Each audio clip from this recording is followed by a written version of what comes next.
Hello, YouTube, and welcome. Looks like the world's on fire. Am I speaking to you through my mind? Maybe. Well, it's good to see you guys. Anyway, I'm working on Fargo episode 4, but still part 1. Whew. Welcome back to the show. Hey, how you guys been? Have you guys been keeping your hands clean? I've been trying to.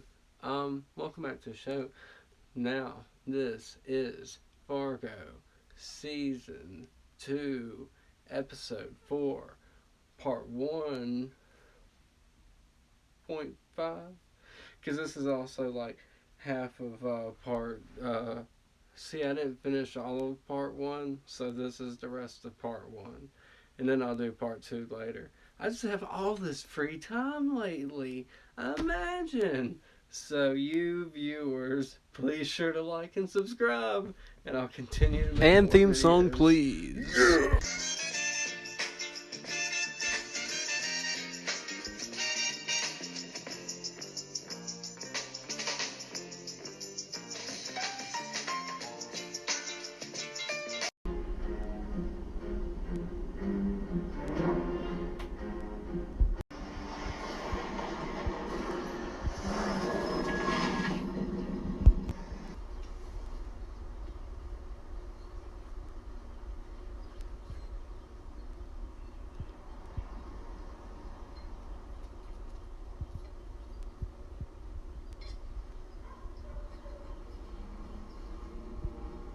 Hansi, his smarts is he's picked up where the car is, and he realized, and he sees going to see the blood on the seat and everything.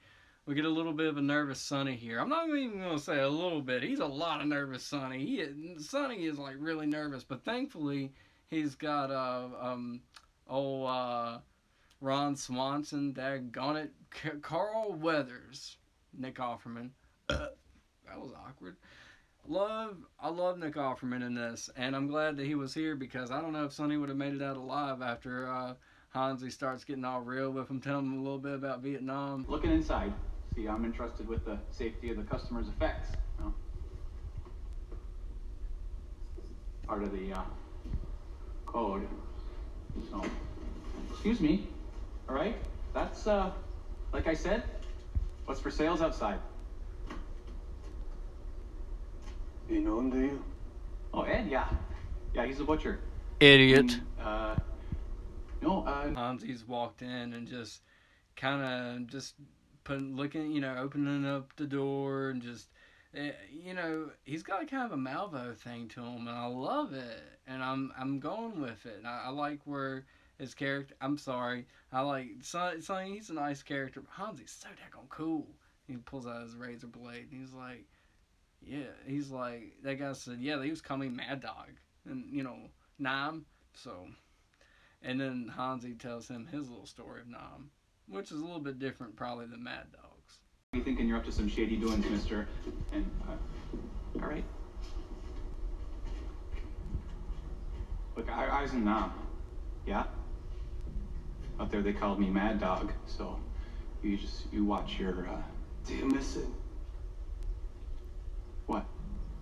The country. The wet, the heat, the bugs. Do you miss it? God, no. It's just quiet. I can't get used to this frozen winter. Yeah, well, can't argue with you. Did you work the tunnels?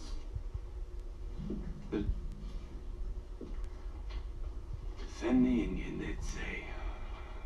Who cares about booby traps? You give Hansi a flashlight and a knife and send him down into the black echo.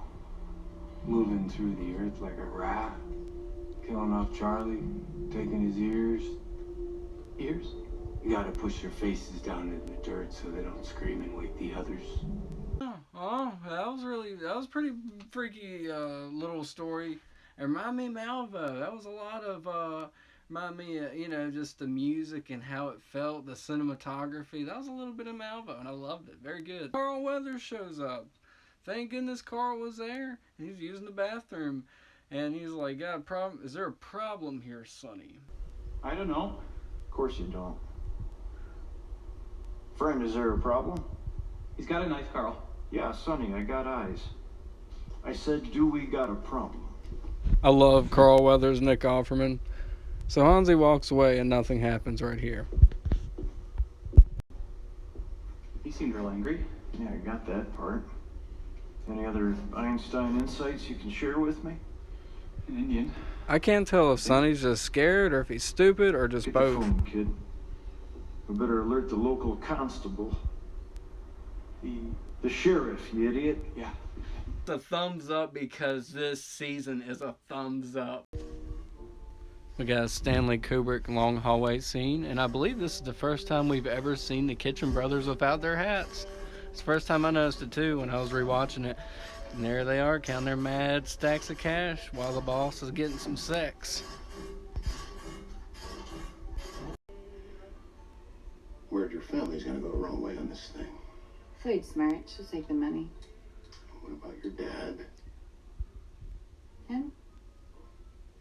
You probably got to kill him. And you're okay. Yup, it looks like.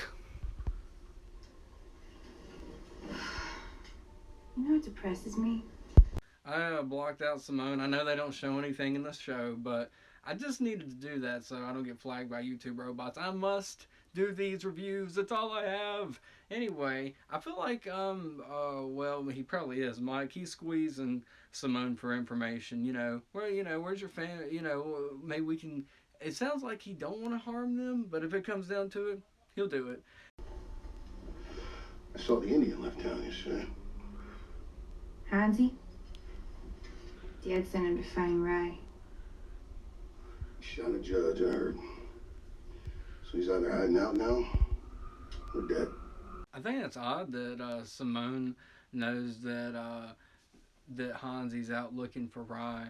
I mean, because I thought that was only an exclusive conversation between Hansi and Dodd. Was Simone listening? I don't know, possibly, or maybe Dodd confided in her. It's interesting. We had fun, darling. All I know is I can still feel your finger in my ass. That was my thumb. So, let's sit down today. Think Floyd says yes? Takes the deal? What I hear?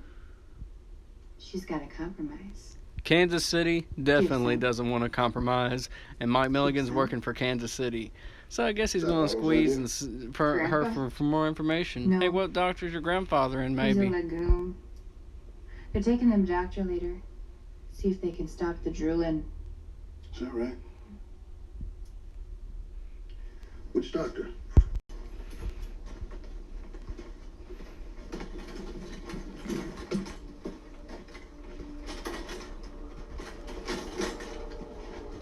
Cut 2, we see Otto getting ready for the doctor's office.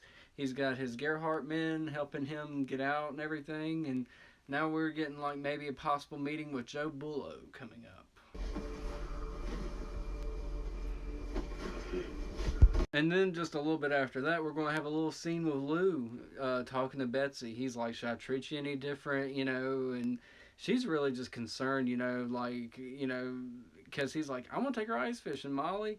He's like, I'll get her, some beef jerky. He's like, and she's like, no, you can't do that. You got to get better. You got to work on these things. And it's really sad. It's heartbreaking seeing the Salbersons and everything.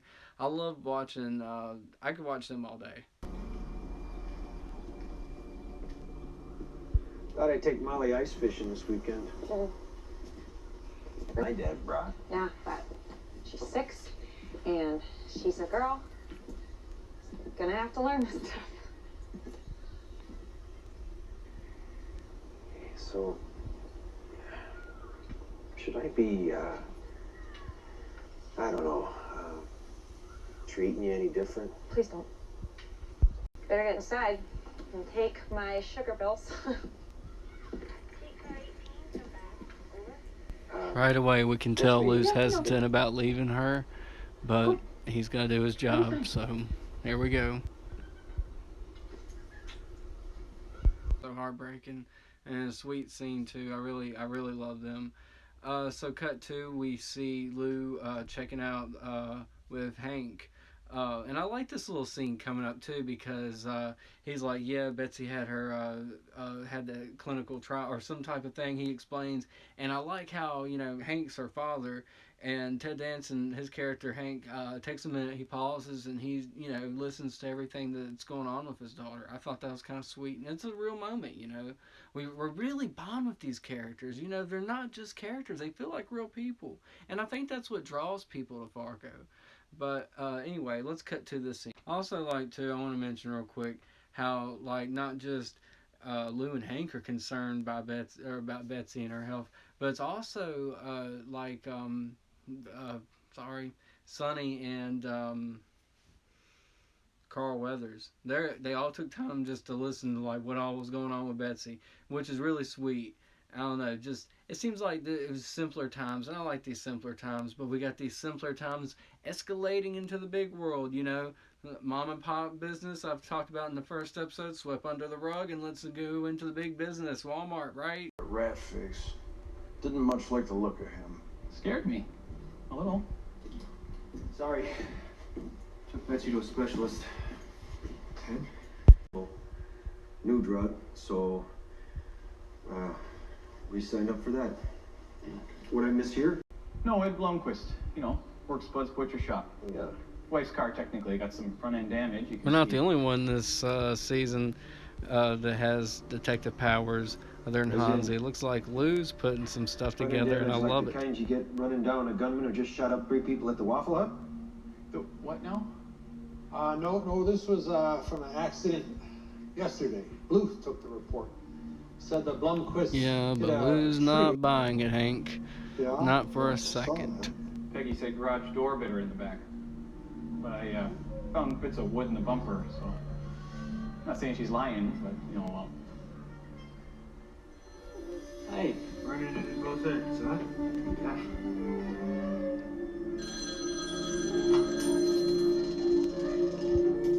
You gonna get that? Yeah. Alright, cut to. Now we have. Well, that was pretty intense. I like how Lou just put all that together. Now we have a meeting with Kansas City and the Gerhardts at the famous Pearl Hotel.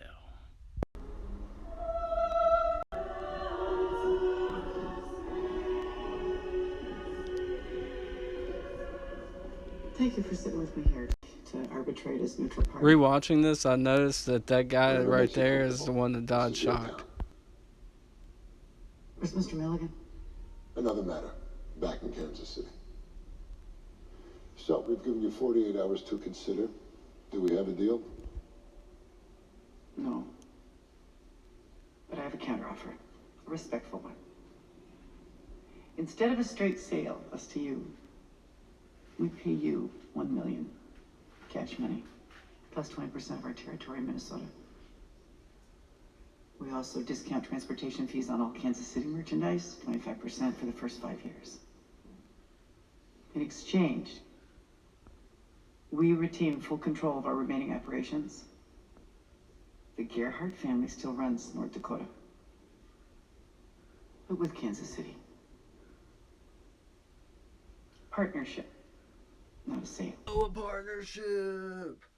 Hey, you think Kansas City's gonna be up for that? I don't know.